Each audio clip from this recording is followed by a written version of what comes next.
mysterious giant spiders found in Congo. Many people feel a natural aversion or revulsion to spiders.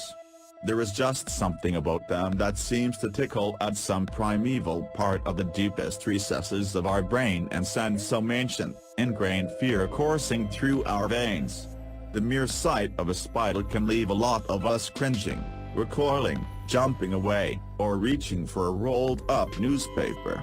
Now, how big would you say a spider would have to be before you ran away screaming? How big would it need to be to really freak you out? The size of your thumbnail? Your hand? A dinner plate? That is probably quite large enough to give a lot of people nightmares just thinking about it, but unfortunately there are said to be even bigger spiders inhabiting the remote, dark jungles of the world. In fact, in equatorial Africa, there are said to be spiders more like the size of a large monkey or a dog, which prowl through the darkened underbrush and are nightmares as well. These are the spiders which will truly send even the bravest of us starting away in terror, and for which you are going to need more than a rolled-up newspaper. Lurking within the thick, nearly impenetrable jungles of the most remote parts of primarily the Democratic Republic of Congo, but also Cameroon, Uganda and the Central African Republic, are said to be enormous ground-dwelling spiders which the natives of the region refer to as Fofi, pronounced Fofi, which literally translates to giant spider. The Fofi are said to be reminiscent of a tarantula in both form and color, with adults exhibiting a dark brown coloration, but the real difference is in the size, as the Congolese giant spiders are said to attain leg spans of anywhere between an unsettling 4 to 6 feet. This shockingly immense size allows them to allegedly prey on a variety of small animals including birds, small jungle antelopes known as duiker, monkeys, and various reptiles, which they trap in an elaborate pattern of webs strung out between trees and devour after pouncing forth from a shallow depression camouflaged by leaves, in a manner very similar to trapdoor spiders. Reports from missionaries in the region and natives have suggested that the spiders are even known to kill humans on occasion and that their venom is extremely potent, which is illustrated by old reports from the jungle-choked African interior of porters or tribesmen succumbing to giant spider bites in short order. Although explorers, missionaries, and natives had long told of seeing these massive spiders in the depths of the African jungle, perhaps the report that most thrust the Fofi into the spotlight was a sighting made by a Reginald and Marguerite Lloyd in 1938 and chronicled by cryptozoologist George Eberhardt. According to the account, the Lloyds were exploring in a remote region of what was then known as the Belgian Congo when they spied a dark shape skitter out from the underbrush and across the road in front of them. At first, the couple thought that it was merely some sort of cat, monkey, or some other common jungle animal, and stopped their truck to avoid hitting it and to let it pass. It was then that it became apparent to the horrified explorers that the creature was in fact a gigantic spider with a purported leg span of at least 4 or 5 feet. Before either of the startled eyewitnesses could get a camera or even really overcome their shock at seeing such a nightmarish sight, the spider had already scampered into the thick brush on the other side of the track and was gone. Mrs. Lloyd was reportedly so upset by the incident that she demanded that they return to their home in Rhodesia at once. Another report of giant spiders comes from Uganda during the 1890s, when an English missionary named Arthur Symes was exploring along the shores of Lake Nyassa. As Symes and company were trekking along, several of his porters allegedly became hopelessly entangled in a network of webbing that hugged the ground and was too strong to break with any means they possessed. It was not long before at least 2 giant spiders with leg spans of around 4 feet across pounced upon the ensnared men and bit them before Symes was able to drive them off with his pistol.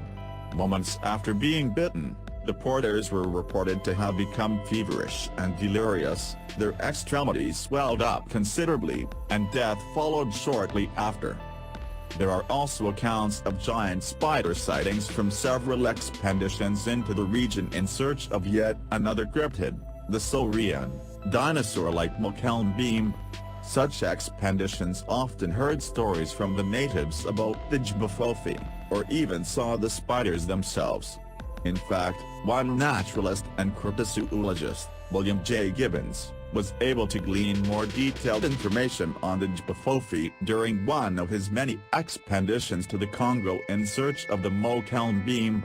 Through various conversations with local tribes, it soon became apparent that not only did the natives know of them and see the giant spiders on a fairly regular basis, but that they had a good deal of knowledge about their behavior and life cycle. For instance, the eggs of the spider were said to be white or a pale yellow-white and around the size of a peanut, which were laid in clusters wrapped in webs in the underbrush and which were widely avoided by those who came across them. The newly hatched young spiders were said to be a bright yellow color with a purple abdomen, and gradually became a dark brown as they matured. Their preferred method of hunting was said to be laying an ambush for prey by weaving a series of webs between trees on either side of a game trail and lying in wait within a ditch covered with a pile of leaves woven together with webbing and said to be reminiscent of a pygmy hut. The natives claimed that the venom of the spiders was powerful enough to drop a full-grown man in seconds. Interestingly, Gibbons was able to learn that the Fofi had once been common and had the unfortunate habit of sometimes building their nests near human settlements, but that they had become rarer over the years, suggesting that their numbers were perhaps dwindling or they were being driven by habitat encroachment further into the depths of the jungle. Gibbons was able to track down accounts of giant spider activity in the steamy jungles of Africa as recently as 2000, when he heard from a chief of the Baka tribe that a Fofi had built a nest near his village in the wilds of Cameroon. Gibbons' information is very intriguing to me not only for its detail, but also because it demonstrates that the tribes of the area saw the Fofi as a very real flesh and blood creature and a real part of their world. The detailed description of the Fofi's life cycle, with mention of the eggs and the changing color as the juveniles attained adulthood, suggests that to the natives the giant spiders were not merely some sacred spirit or revered creature of myth, but rather a regular, albeit dangerous, jungle creature like any other. The description of the spiders is very matter-of-fact, and there seems to be no attempt on the natives' part to play up the attributes of the spiders or make them seem like anything other than just another of the many denizens of the jungle, with a normal life cycle like any other real organism.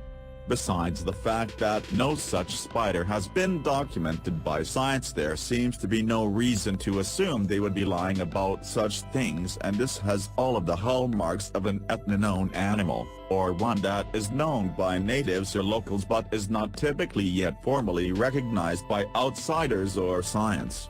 Bear in mind that a great many new species that were discovered, including ones that at one time were even considered fantastical or absurd, such as the gorilla, okapi, and panda, were at some point ethno-known animals, and native accounts of the creatures which they take as a fact of life but for which we have no strong evidence yet are not always to be brushed off or dismissed so lightly.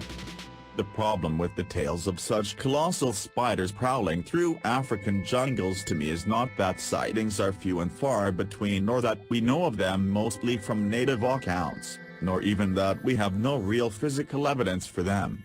The major problem with the Fofi, or indeed any reports of giant spiders around the world, has always been more one of physiology. There are two main hurdles for a spider to get to the sizes reported here. The first is respiration.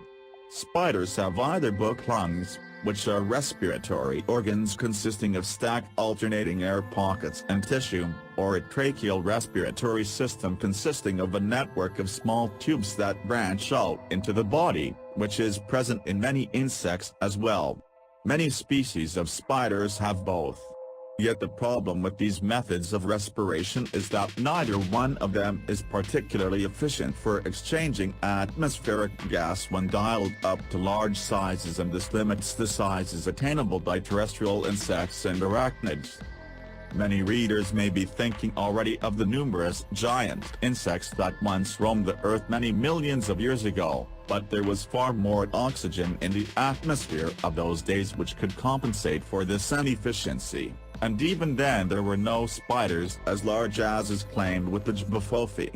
This limitation of the respiratory system of arachnids puts a cap on how big they can get, and the largest known spiders today are the Goliath bird-eater, Theraphes blondi, which can have a leg span of up to 11 inches, 28 centimeters, and can weigh over 170 grams, 6.0 ounces, and the giant huntsman spider, Tetrapod maxima, which is not as heavy but has a longer leg span at 12 inches, 30 centimeters, and incidentally was discovered in Laos only recently in 2001, despite being so frighteningly large. These are both disturbingly large spiders to be sure, but quite possibly the maximum size attainable for a spider and still nowhere near the incredible sizes reported for the Fofi. Okay, so let's say that the giant spiders of Africa have somehow evolved a radical new type of respiratory system and have transcended the size limitation imposed on other arachnids. Even if that were the case, there is still another, perhaps even more insurmountable obstacle to face, and it is their exoskeleton. The problem with an exoskeleton is that it is heavy, which at smaller sizes is not really a problem.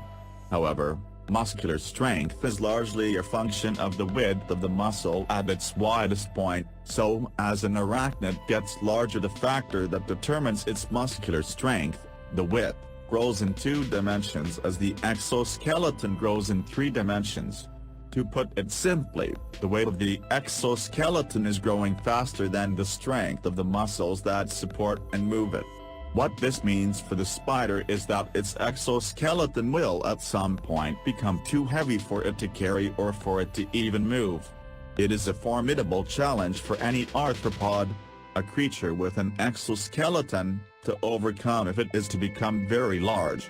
To be sure, there are quite huge arthropods out there that we know of, such as the Japanese spider crab, which can reach 3.8 meters, 12 feet, from claw to claw, but these creatures have the benefit of having the surrounding water to help support all of that weight.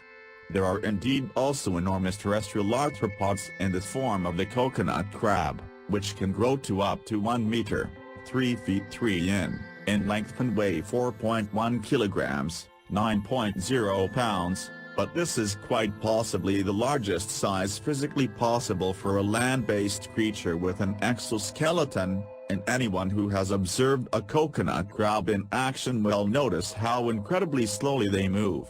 Considering all of this, it is really hard to imagine a spider with a 4 to 6 foot leg span explosively darting out to capture prey or swiftly scurrying about through the jungle. While the inhospitable and little explored jungles of the African interior certainly seem like they could harbor a large undiscovered animal, these physical restrictions tend to make the reports of the Fofi sound a little far-fetched, and leaves me wondering how much stock we should put into them. Yet the stories of African giant spiders and indeed reports of giant spiders in many places around the world persist. Is it possible the reports are of some very large spider, but perhaps the sizes have been exaggerated somehow? Are these misidentifications of some other creature? The natives seem to take it for granted that such giant spiders exist, so what do we make of these accounts? The answers to these questions are likely to elude us until we find more evidence of the existence of the Fofi, or even some proof that its existence is physiologically feasible. Until then, it might be best to keep an eye to the ground while exploring the jungles of Africa and be wary of any tangles of webs that may cross the path, just in case.